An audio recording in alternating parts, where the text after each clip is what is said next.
Hello and welcome to this webinar. Good afternoon and good morning depending on which part of the world you're listening from today. My name is Deirdre Fulton and I'm a partner at Midas Aviation.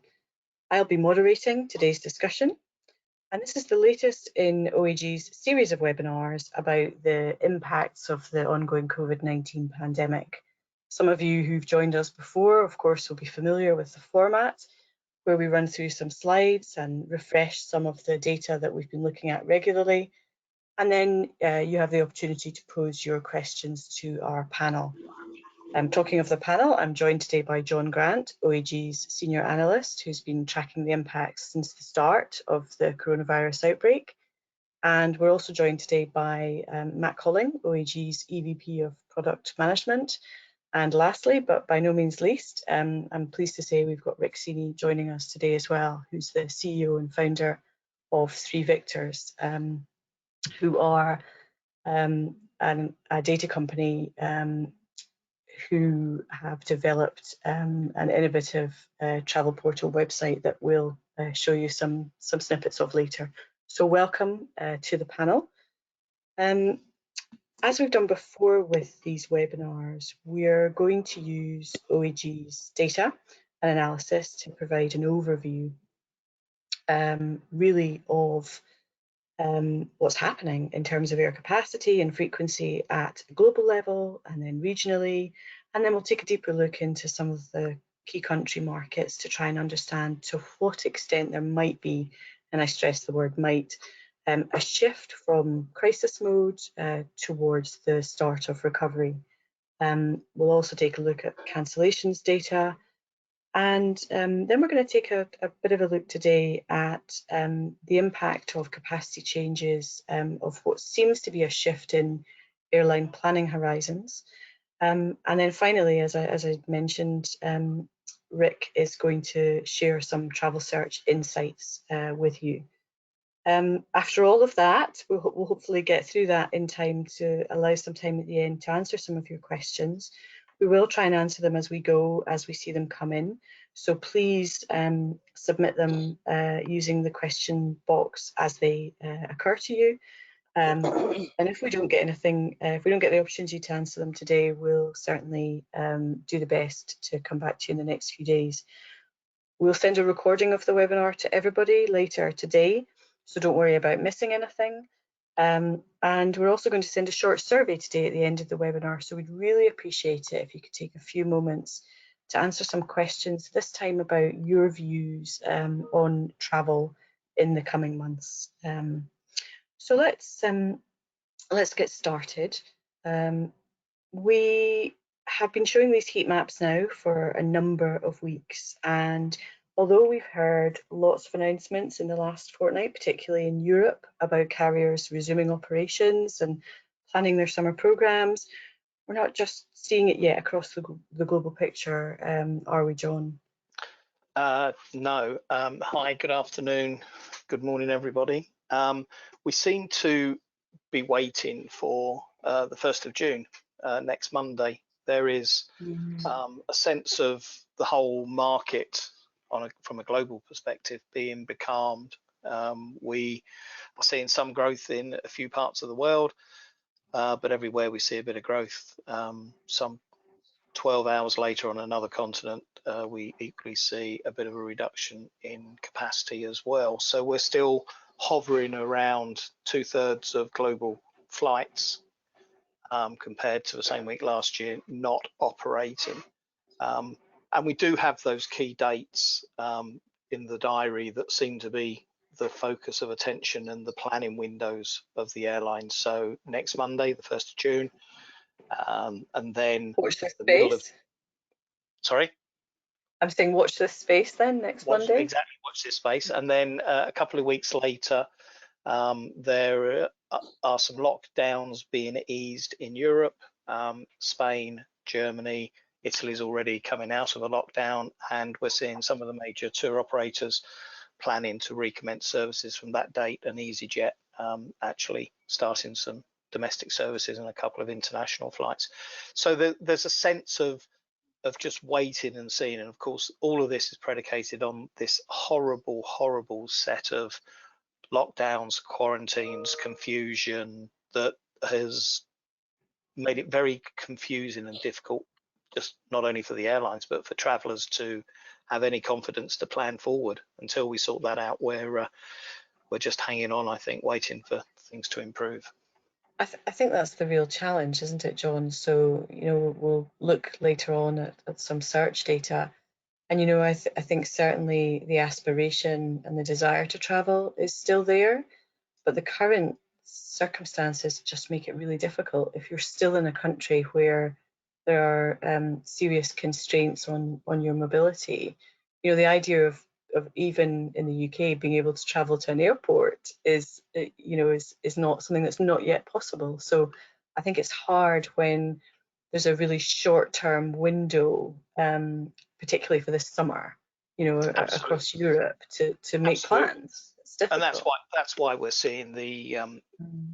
demand for domestic travel appearing to be stronger than for international demand. We'll come on and Rick will touch on Yeah, that later. We're yeah, seeing some of the impact of bubbles, and we'll discuss those later, where some countries and some airlines are beginning to operate within bubbles and both add back capacity and see some demand recovery.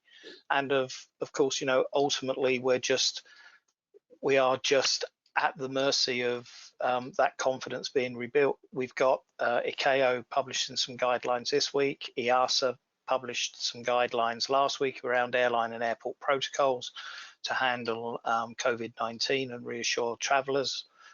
So we're making progress, and of course, all the time we're learning more about this disease and how it yeah. spreads. Okay, let's look then at the regions. So what we're showing here is, for those of you again who've been watching both the OAG website and joining in these webinars, these will be familiar. Um, we're showing for the first 4 months of the year the comparison to the same month the previous year in terms of scheduled flights. And then for the last 4 weeks, this is just week on week comparison. So it's a little bit of a gloomy picture, isn't it? I mean, there are some small glimmers, maybe way down in Southwest Pacific. Yeah, We've got some moves there that are really all just about the Trans-Tasman. It's about Australia and New Zealand, isn't it it? is. It is. Air New Zealand adding back 35,000 seats week on week. All of those entirely domestic. Mhm. Many of them being operated by small regional Dash 8 type aircraft connecting the various provincial centres across the islands.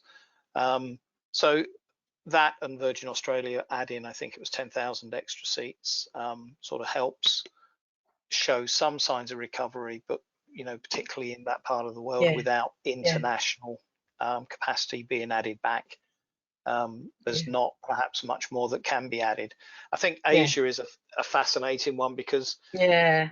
we never Jumps out. we never really saw a very or we certainly didn't see as a dramatic a decline in capacity there as we did in other parts of the world, purely off the back of the Chinese domestic market and to a lesser Yeah, degree the Indian domestic market. What we're now seeing in the last couple of weeks is a game of in and out domestic Indian capacity where hmm, um, the market was about to reopen, airlines added capacity back, then the domestic market was closed down, so the airlines took capacity back out again. And just think about all of the issues this provides for them in terms of rostering staff and reactivating their businesses. And of course, yesterday, the Indian domestic market reopened. 40,000 passengers carried from the numbers published by the Indian government this morning, and many people left stranded who wanted to travel, but yeah, numerous flights were cancelled. So there yeah, are little snippets and glimmers, I think. yeah. And I think actually in India, to some extent, some of that is people who were stuck and unable to get home because the lockdown was implemented so quickly there. that I think there's quite a bit of sort of domestic repatriation, isn't there? There is a lovely In story of terms a of getting 5-year-old home. girl traveling as an unaccompanied minor all the way through the new COVID processes to reach her parents, having got trapped with her grandparents. Yeah, So, lots of these events going on, and actually more capacity coming out in the Middle East at the moment. So, yeah, yeah. we just need an international breakthrough, Deirdre. We do, we do. Okay, let's look. It doesn't get any less gloomy, I'm afraid, when we look at country level. So there's really still very little movement in the big European countries. Yeah, Um, and we shouldn't you expect to know, see it because this is this week's data, and in Europe yeah, we are hanging yeah, on for the 1st of June, and we are hanging on to the middle of June. But if you look at the yeah, United States, and let's remember these numbers are selected flights versus the same week last year. If we look yeah, at some other data points and some references, the US TSA on Monday processed over 300,000 passengers at the various US airports. That is double the amount of passengers they processed on the 1st of May.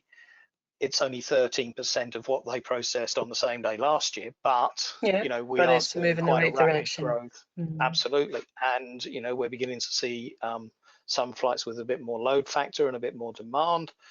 And we're seeing many pictures of all of the people mixing and forgetting about social distancing as well. But it's interesting to see that demand is beginning to pick up in the US market, and in Canada we're still becalmed. There is the border is closed with the United States, which obviously is a major flow of traffic in normal times. Mm. And I think in April their total traffic was down about 44%, and in May obviously it's going to be down quite a bit more according to stats that I've seen. So Mm. yeah, there's a lot happening, and things are beginning to move around various parts of the world. I guess there's also just thinking about the US and what we've said all along about domestic markets being better placed to recover faster. I guess what you've also got in the US now, Rick, is that schools, for what it's worth, are now technically in summer holiday mode, aren't they? And as are colleges and universities. So you're sort of a bit ahead of Europe in terms of that process. And I wonder to what extent will the sort of appetite to travel is being boosted by, well, this is when we would have perhaps been taking a break or traveling or having a trip somewhere. We're still 3, 4, 5 weeks away from that in Europe.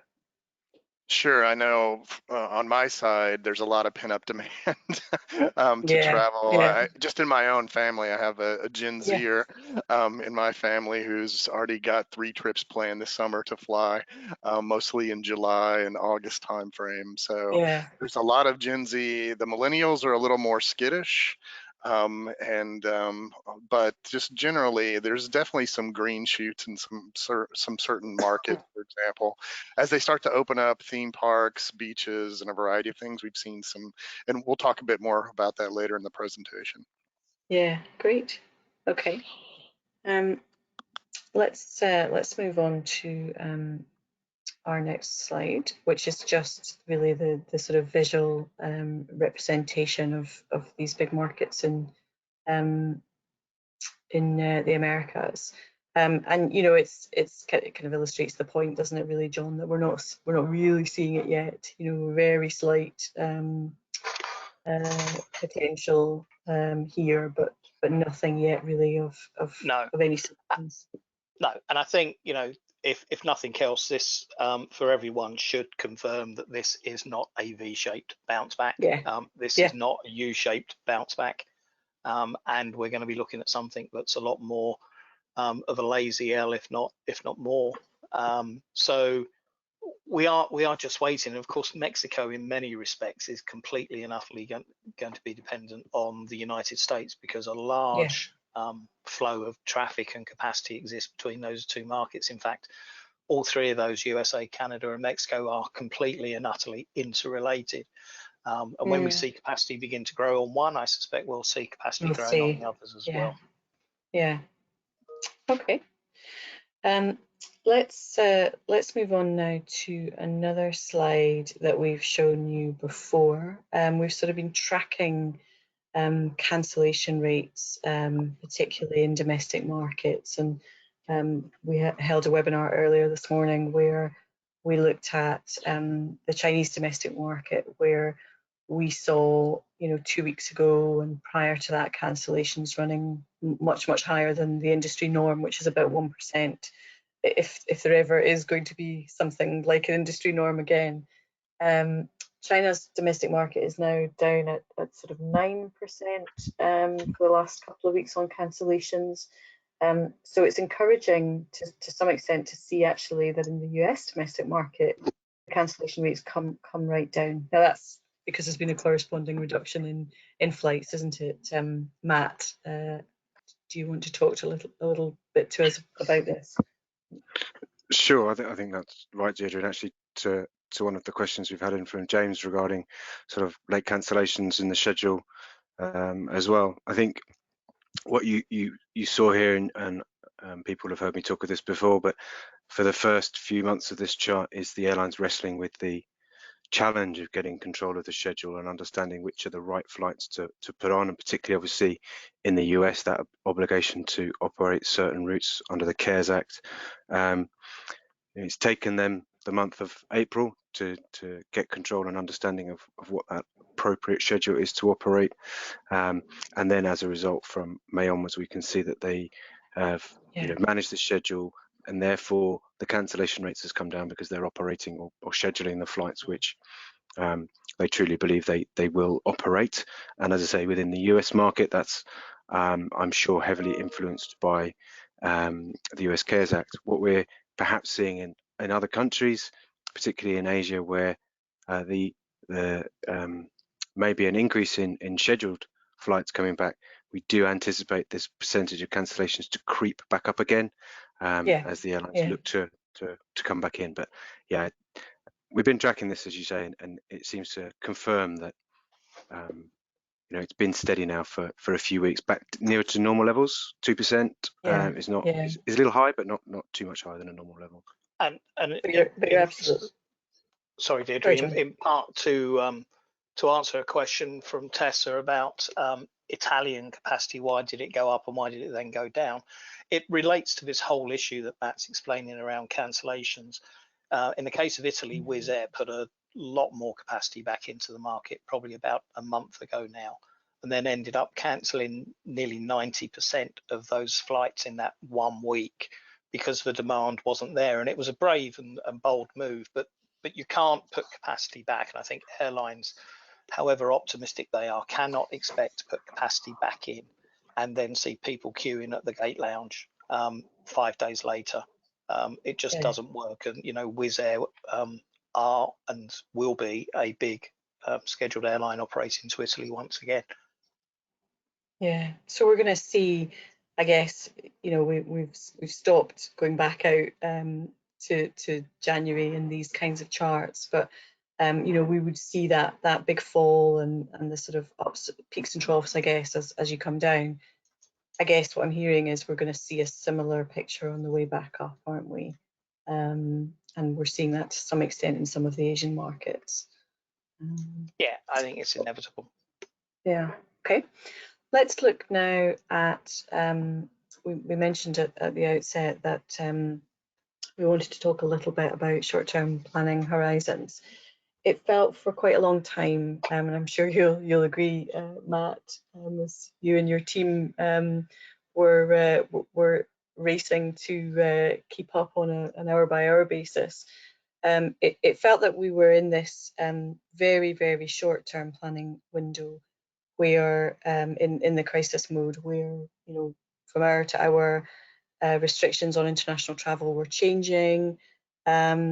It feels like we've come out of that phase, fortunately, And we're now perhaps moving into a phase where the planning horizon has been extended maybe to 4 to 6 weeks ahead, but potentially not yet beyond that. And that's your point really, John, about, you know, we're waiting avidly for the beginning of June and the middle of June to think about the rest of the summer.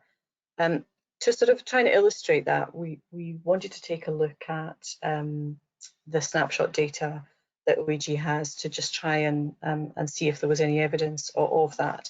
And what we just looked very high level, so global domestic capacity, global international capacity. We've got the week by week capacity here for last year, that's the blue line. And then when we ran the 2020 4 to 6 weeks, or the 6 weeks that we're currently looking at last week, that this is what airlines had scheduled, filed for schedules for domestic capacity. And this line here is repeating that process this week. So 25 million domestic seats have come out in the course of a week. And then on the international side, it's a much bigger gap. So 37.5 million seats have come out. So it and you know, I guess the sort of implication potentially is that next week again there's going to be another adjustment, isn't there? Now it might be that we do see a big step up, but it might equally be that we see another flattening perhaps of this line. I think we're going to see more capacity coming out every week, Deirdre, just as airlines look another week or 2 weeks forward and adjust their sentiment and subsequent capacity.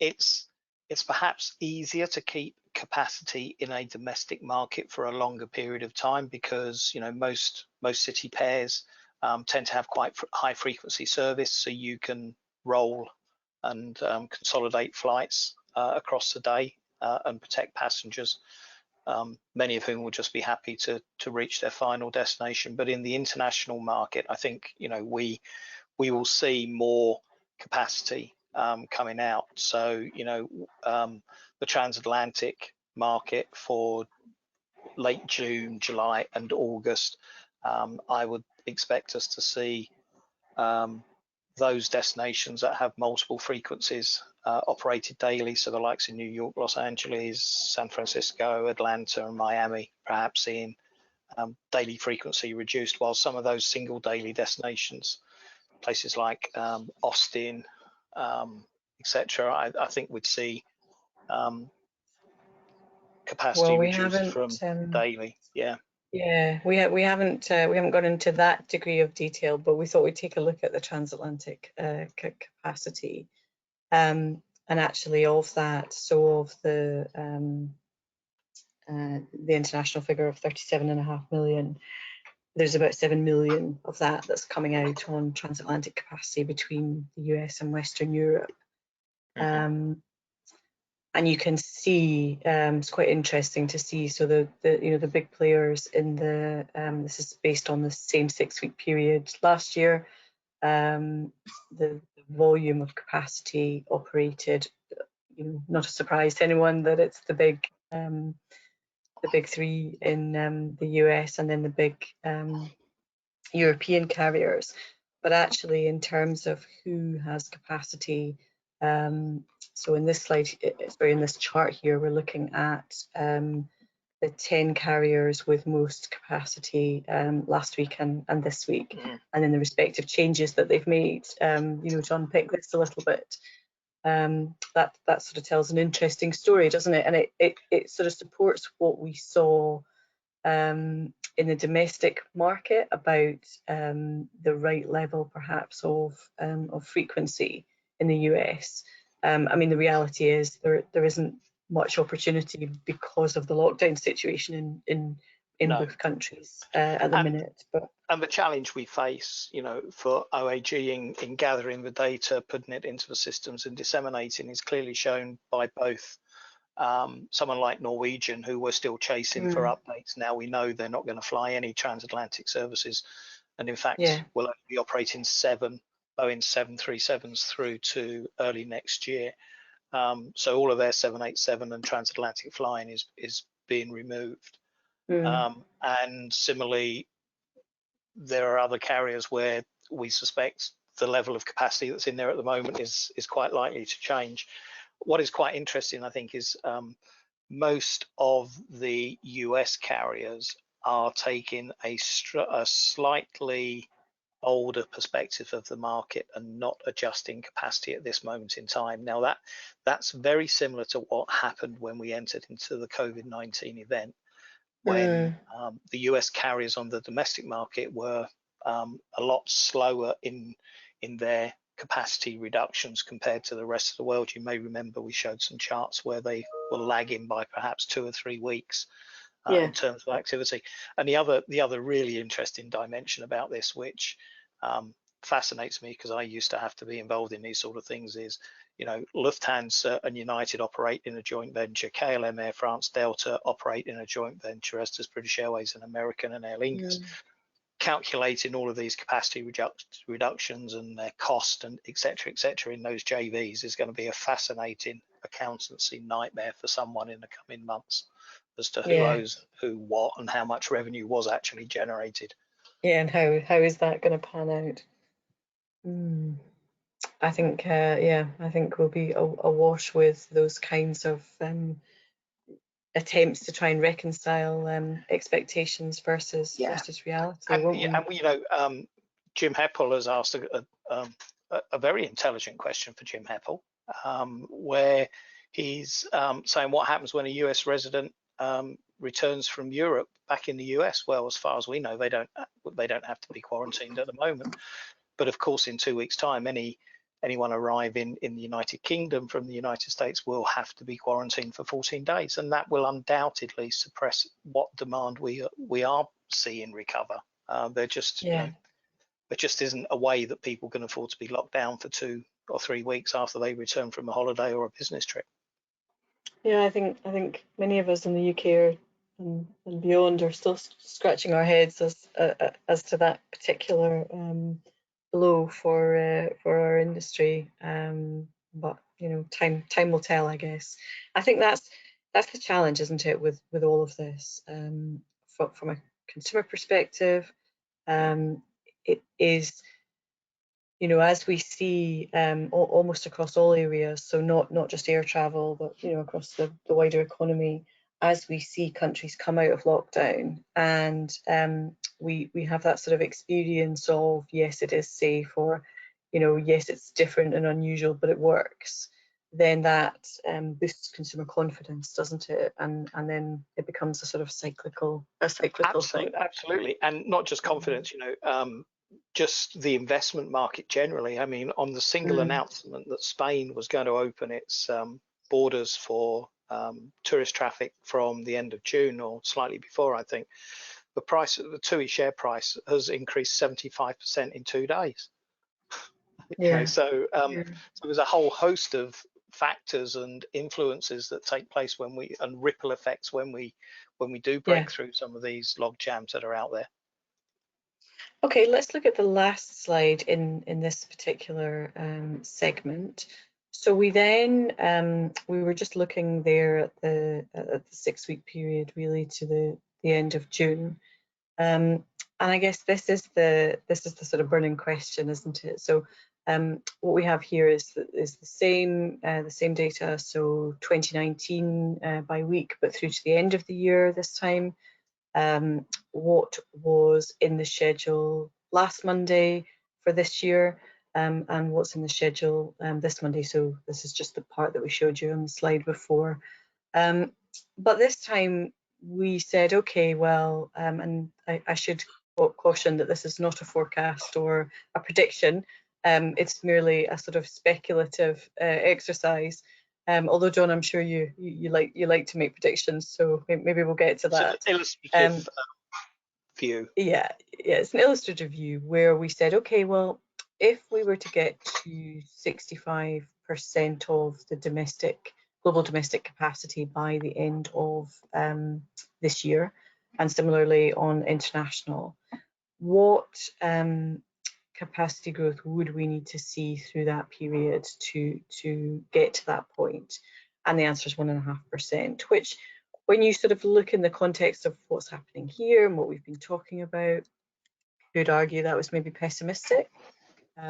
But this feels very, very optimistic and suggests, as we sort of intimated, that really that planning horizon hasn't gone beyond the end of June, middle of July yet, has it?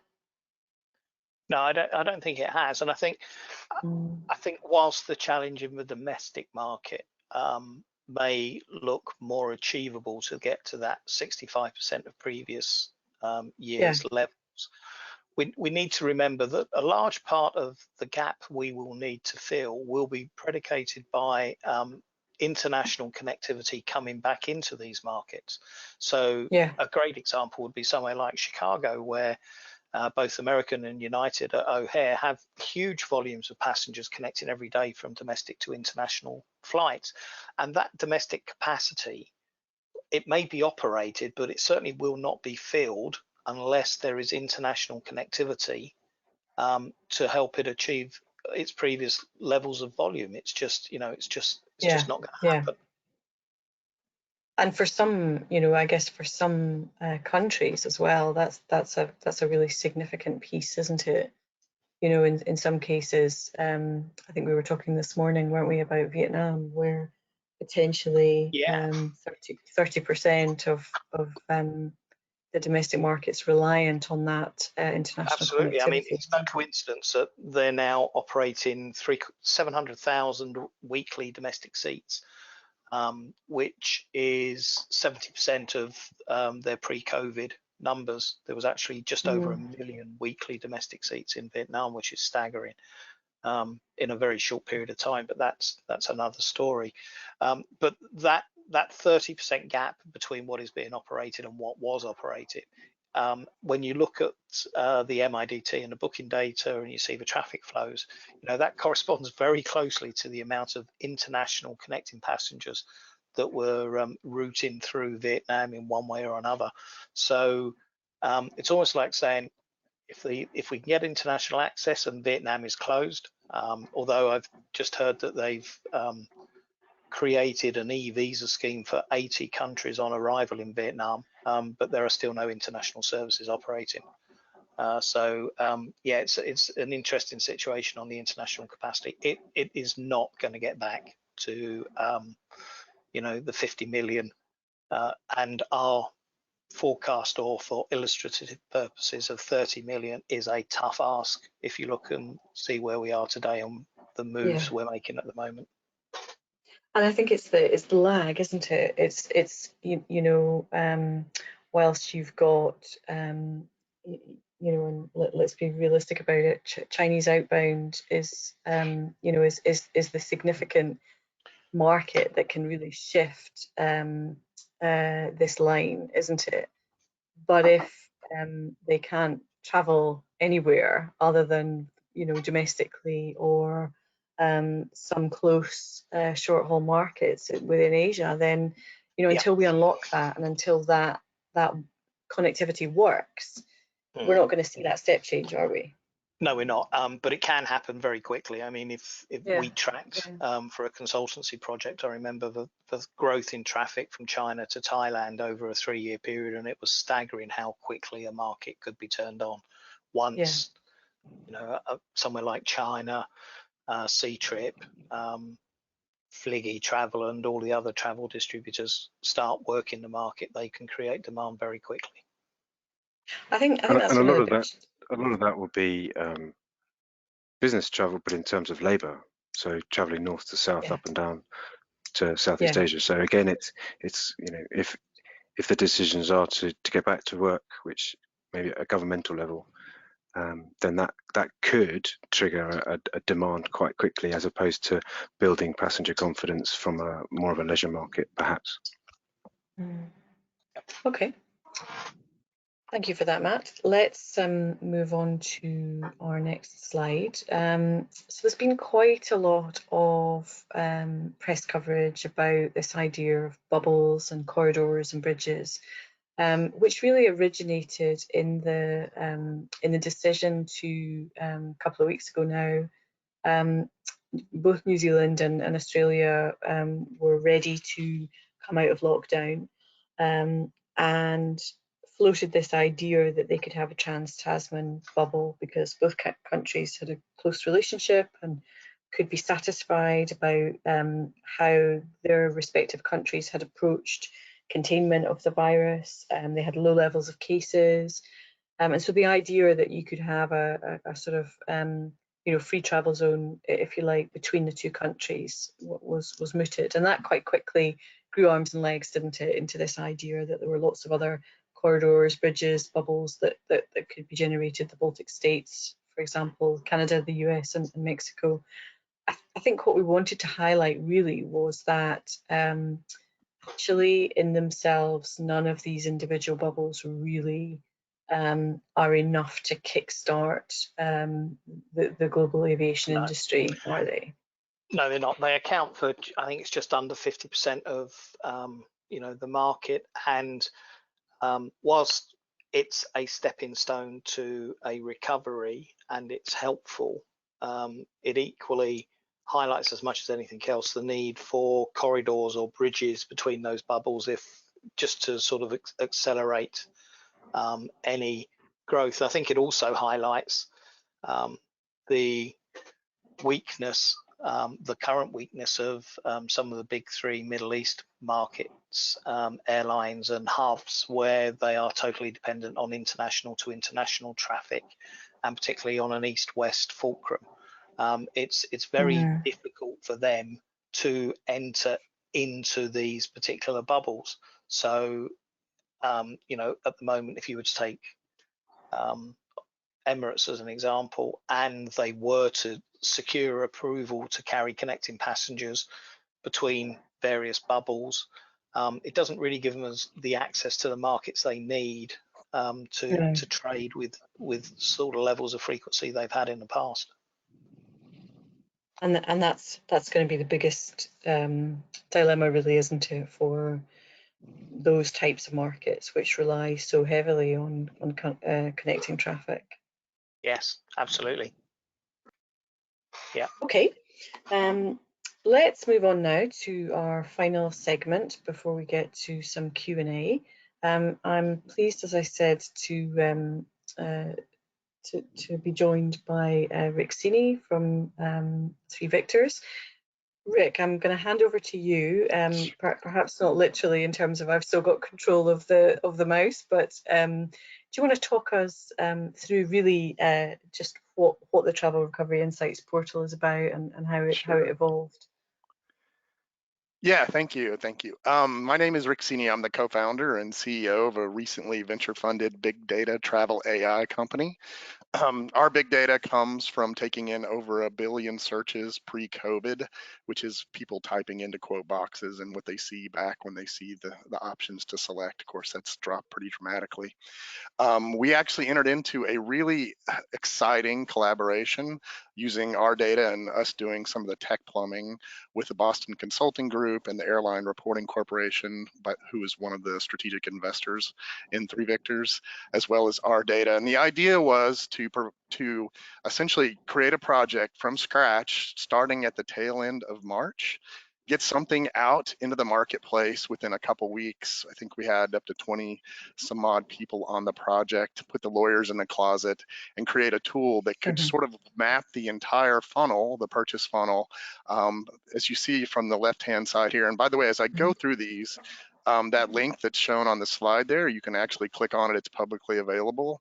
And I'll be going through some, so you could actually start clicking on some stuff and hovering yourself as we go through this. On the left-hand side, essentially, the whole idea is the market landscape.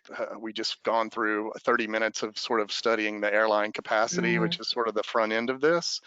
Governmental support. Then the next sort of part of the funnel is COVID progression. So we pulled in the Johns Hopkins data sets on a continuous basis, looking for a variety of curve flattening, for example, looking to see the index to COVID first deaths, seeing how countries are behind other countries and how many weeks, for example. There's also some data in here around government restrictions. There's a really nice map that shows every country to every country and what the governmental restrictions are, which almost can prevent travel to some degree. And then there's a bunch of survey data done by the Boston Consulting Group, both economic and customer sentiment. So they do weekly surveys, which sort of gives you that really top end of that purchase funnel. And then our data shown up here in the search, which is essentially people going out there and searching for travel. And then with the Airline Reporting Corporation, we also have ticketing data, which includes the ARC ASP, which is US and Canada, the IATA BSP stuff, which is the indirect, the rest of the world. We also have Travel Sky intra-China, and as well as the DDS data, which is the direct ticketing for dozens of different airlines as well. So you're getting kind of the entire funnel. You get the search to book profile, for example, and we'll go through this a little bit. The data is country level of detail, and it goes back all the way to the 1st of July, 2018. Okay. And so it's country level in the publicly available portal, but there's more data below that, isn't there? Yeah, the actual data set is city level of detail, and the ticketing data is airport level of detail, although it's been rolled up for the purposes of this tool to country level of detail. So now actually show a slide at the very end that has some city level of detail as well. Great. Okay. Awesome. Let's go on to the next slide. So the tool itself, it started off with one panel in early April when it was first launched. Now I think it's up to 25 different panels. So when you do get in there, it may be a little bit daunting, but this is the most popular panel on the particular display, and it's kind of a clever way to display very huge amounts of data. On the vertical axis on the left is essentially a 14-day rolling average compared to last year. So unfortunately, the 0 position is above where the word recovery trends is over here to the right. So you can see the axis starts at negative 60%. And then on the horizontal axis in each one of these panels, it's the 14-day trailing average compared to the prior 14 days. So it gives you more of a recent trend. So anything in the green to the right is where you're seeing green shoots. And this data actually was from yesterday. And if you actually hover over one of these dots, you're going to get a detail panel, which is this one on the far bottom right corner. So for example, this one is round trip domestic flights from all countries in all departure months. And you can see sort of this trend here for searches, and you can see this big cliff that drops off. The yellow portion right here is the actual ticketing data because it lags by 2 weeks.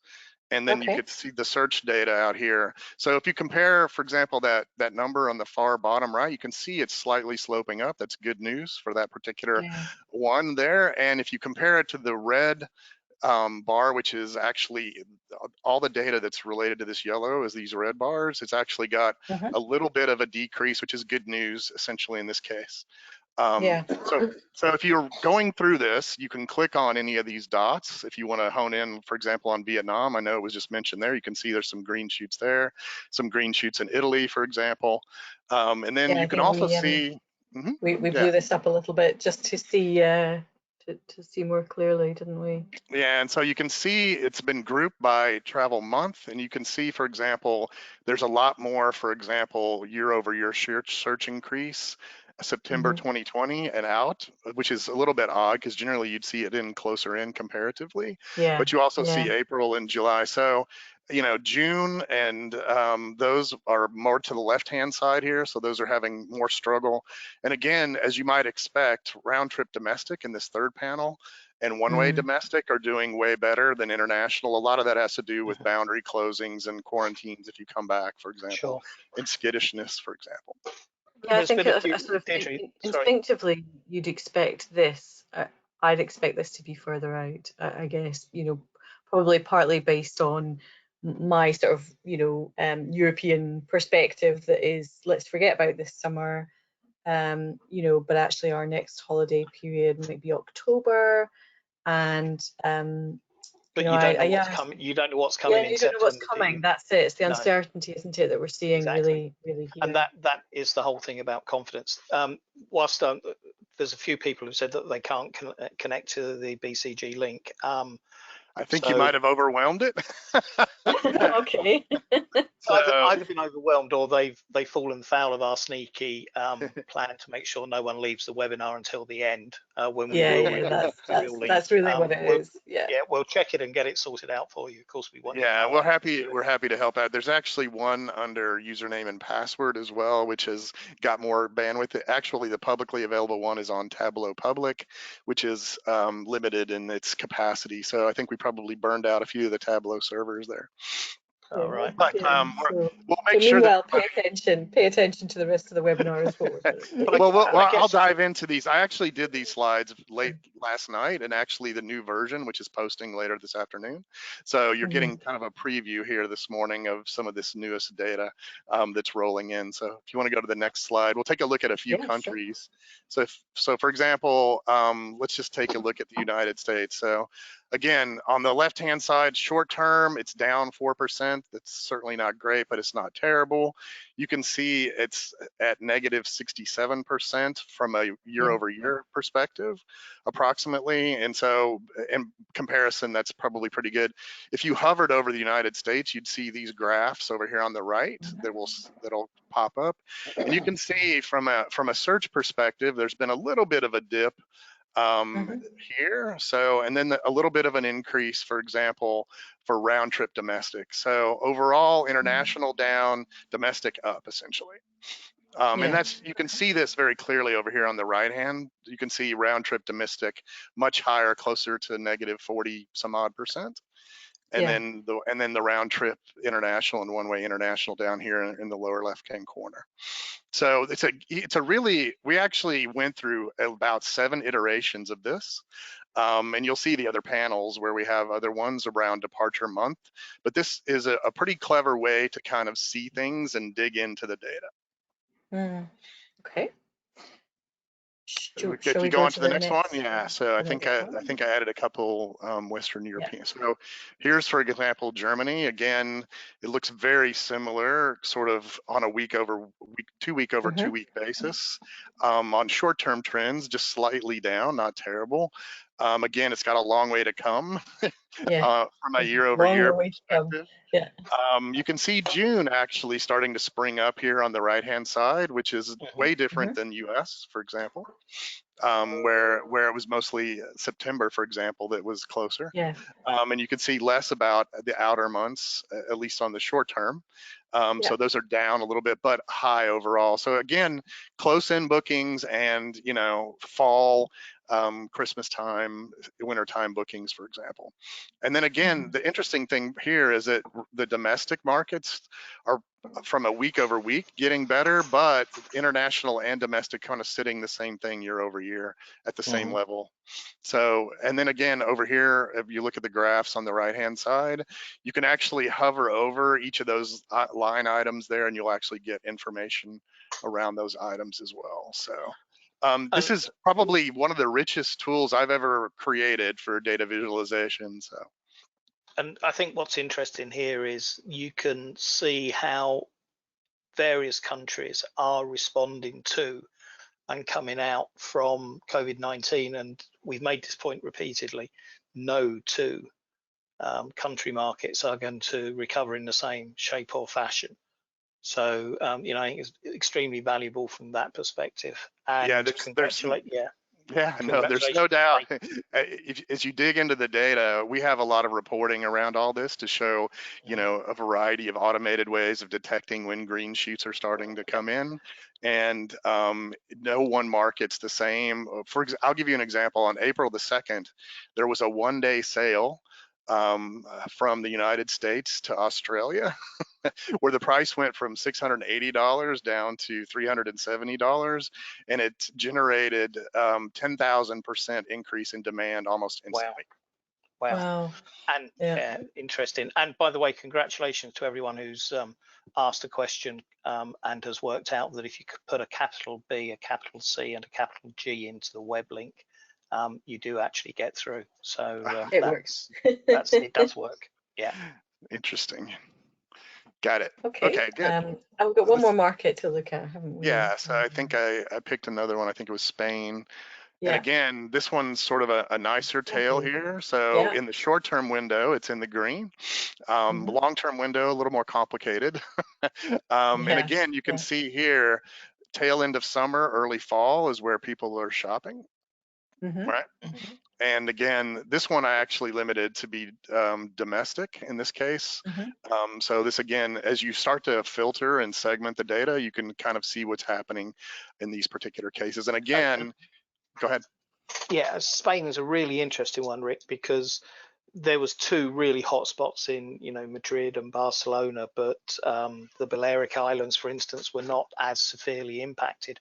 So there was this huge pent-up demand in Madrid and Barcelona for travel, where people have been, and families have been literally locked in flats for 10 or 12 weeks. So, the opportunity to start rebooking flights and looking at travel is absolutely crucial to them. Significant, isn't it? Yeah. Yeah. I mean, I think they had one of the most stringent lockdown regimes, didn't they? They did. And that children were not allowed out of houses for weeks and weeks and weeks, as you say. So, yeah, I think we're seeing the impact of Spain being 2 to 3 weeks down that road of cautiously removing the lockdown, aren't we? Yeah, no, and it actually popped up on our radar over the last couple of days because we've seen a pretty good increase in demand there. And then lastly, I want to make sure that there's some time for questions. So after looking at Spain, I decided to do a city level of detail in one of our internal tools. This is Palma de Mallorca. And again, this is all the data since the beginning of the year. You can see this is week over week change in search. This is at the country level of detail, and then if you click on a country in this particular one, it has all the top markets, for example, in there. And so you can see this is a typical pattern. In week 2, people are consuming travel in week 1, shopping for it in week 2. So everything was green means go. The next 7 or 8, 9 weeks is kind of choppy all over the place. No big deal. Everything's kind of, and then, it just falls off a wall in the 12th week. And then week after week sort of gets there. Then you see a few green shoots here. And then more recently, and this is last week here, week 21, you can see almost all green from all the different cities, for example, in Germany. These are the top markets, so it's ranked top to bottom. So by the way, if you do this on some other countries, it doesn't look so good. But I think that reflects I decided to pick ones in the chat today that was looking really good. Yeah, I think that reflects where Spain is, though, as we said. So you've had this domestic relaxation, and actually, an announcement in the last, I think it was earlier this week, wasn't it, or the end of last week, that international travellers would be welcomed again to Spain. So I think that just reflects that the pent-up demand. Absolutely. And I'll note too that the amount of bookings comparatively is relatively low, so the look to book ratio is fairly high, but we're seeing that start to come down a little bit as well, especially for outer months like September, October, November. Yeah, when you go back to the whole importance of aviation to the GDP, I mean, one of the key reasons for Spain doing this, of course, is I think that 10% of their GDP is generated from tourism, and when you then begin to think about that, probably 70% of that happens in 4 months through the northern hemisphere holiday season. They cannot afford to miss. They cannot afford to miss this opportunity. And if they get first mover advantage because they're out and they're able to take bookings and allow international services before any other market, then they would hope to see a switch of traffic to perhaps Spain that previously went to Turkey or some other destination. Yeah. Okay, great. Rick, thank you for this fascinating series of insights. We could spend a lot longer, couldn't we? Just with our aviation geek hats on, just digging into lots of different markets. But I think this has been a great insight into some of the really, really interesting things that we're seeing, and I guess brings a slightly more encouraging picture, doesn't it, than what we're seeing in terms of the stalling there's Yeah, still no, enough I think capacity. in closing, I would just say that it's pretty clear we're at a bottom and there's just little bitty green shoots coming out. And so I'm hoping to monitor over the next 3 to 4 weeks as we get this real-time data in, exactly what's happening and what locations are the hot spots and those leading indicators. Sure, sure. Okay, let's move on to our Q&A section now. I'm conscious of time. We've got five or so minutes left. If we run over time, we know that some of you may have other things to go on to or get on with. We will be sending a recording of this webinar to everybody, which includes the slides, so you'll be able to take another look at some of the things that we've talked about and shown. So don't worry if you have to drop off. So we've got quite a lot of questions. Someone's asked about the role of Ethiopian. Rodolfo, comment on sub-Saharan African market and the role of Ethiopian. Well, Ethiopian are probably the #1 carrier in most sub-Saharan markets today, particularly in terms of international connectivity. And it's crucial, but you know, the thing for Ethiopian, as it is for every other airline, and we talked about Emirates, is much of their traffic is international to international, so they need travel restrictions, lockdowns, quarantines, and everything like that to be removed to allow them to rebuild capacity and function as they want to and as the market needs them to. Yeah. Okay.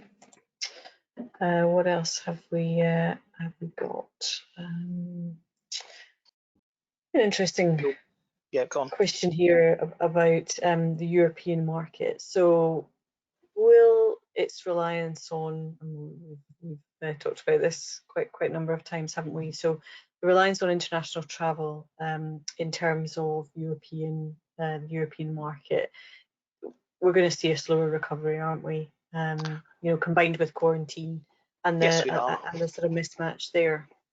Yeah, we are, and you know, partly that's because of different phases of lockdowns and reopening. Partly it's because of some government policies and funding that comes with caveats around reducing domestic carbon emissions and domestic services. And you know, it will take a little time for Europe to come back. It's just one of those markets that is going to be slower than others. The only hope, I think, is really the likes of Ryanair and Wizz Air, who we know have been extremely creative at pricing and encouraging people to fly. And some of Ryanair's most recent advertising has been quite effective in terms of just saying Greece or whatever country it happens to be open from. Is open. Yeah, open for business. Yeah. I guess that somebody's asked us a question about Gen Z and, you know, how are they going to drive the recovery of air travel? And I suppose that's a factor in all of this, isn't it? You know, in terms of to what extent that generation will be more willing to jump on a low cost flight to you know, to a sunspot destination this summer, whilst different generations might feel it's safer to stay home. But that's going to be an issue, isn't it, for some markets that benefit from the silver surfers, as I think they're called. Yeah, absolutely. Someone's asked, is the UK the worst in terms of traffic being down? Absolutely not. There are some countries that are completely locked. Saudi Arabia, South Africa are but two where no services are operated at this moment in time, although Saudi Arabian domestic services do start next week. And if anyone's looking for a list of those countries with quarantines or inbound traffic, then I suggest you go to IATA's COVID-19 pages that have a great set of TIM travel information for arriving passengers to any country. It's a really useful place to go. What's our thoughts on the Indian court's decisions to leave the middle seat open? My thought is purely personal, but I think it's been proven that it's unsustainable. It will destroy the economics, particularly in a low yield, low cost market such as we're seeing develop in India, particularly on domestic services. And it has, from evidence I've seen, been proven that you're no more likely to catch COVID-19 sitting in the middle seat than you are by getting on a train. Yeah, I think it's, you know, we explored this in the last webinar, didn't we? You know, in terms of the actually to achieve true social distancing on a plane, you'd have to have a lot more than the middle seat empty, wouldn't you? Around Absolutely, yeah. Around passengers. Good question about Latin America, and of course LATAM yesterday joining Avianca in Chapter 11, and what will that impact be? Well, both of those airlines are going to have recovery plans, and they're going to have to prove to their investors and financiers that they are taking the necessary actions to satisfy them about a recovery plan and future growth. And that probably means significant cutbacks in capacity in the short to medium term at the very least. Both airlines actually are very well managed and very well operated. But you know, the market was beginning to overheat. There was too much capacity in Latin America, and this has just hit them really, really hard. And in some ways, it's a preventative measure, isn't it? Chapter 11. Yeah, it is. It's it's all right for the airline if you're a supplier to a company that's in Chapter 11. It's horrendous, and I sympathise with anyone who's in that position. Okay, I think we've got time maybe just for one or two more questions before we'll wrap things up.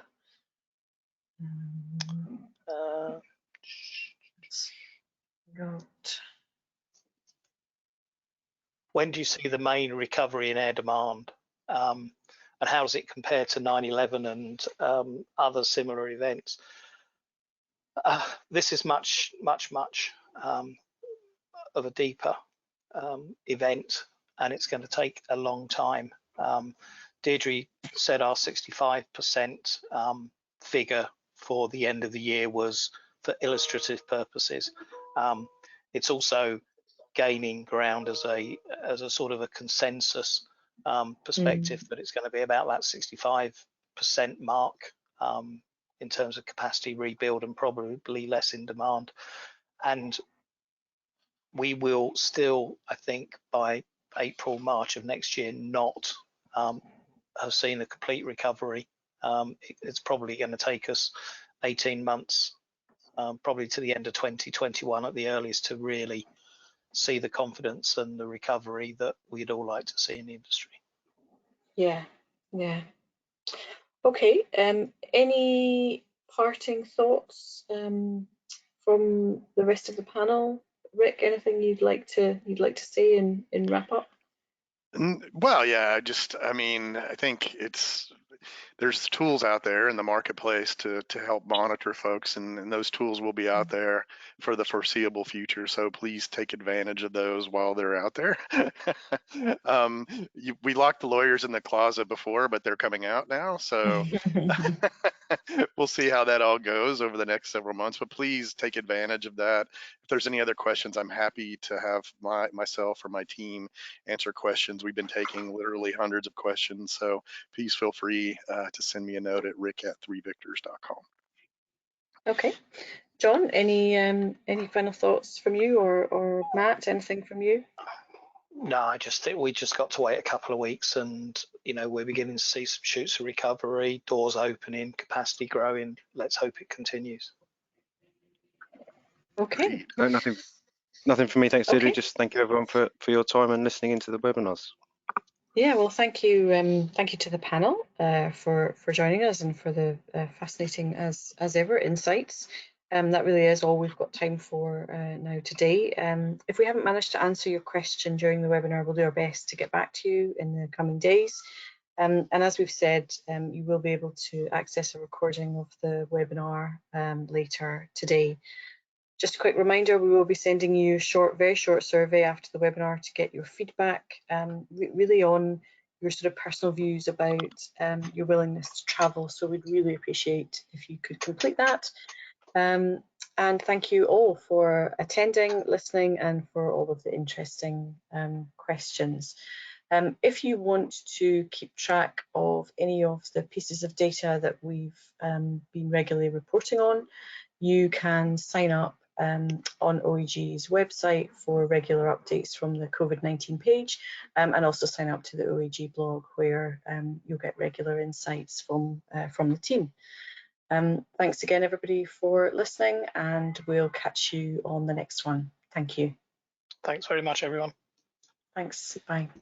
Thank you.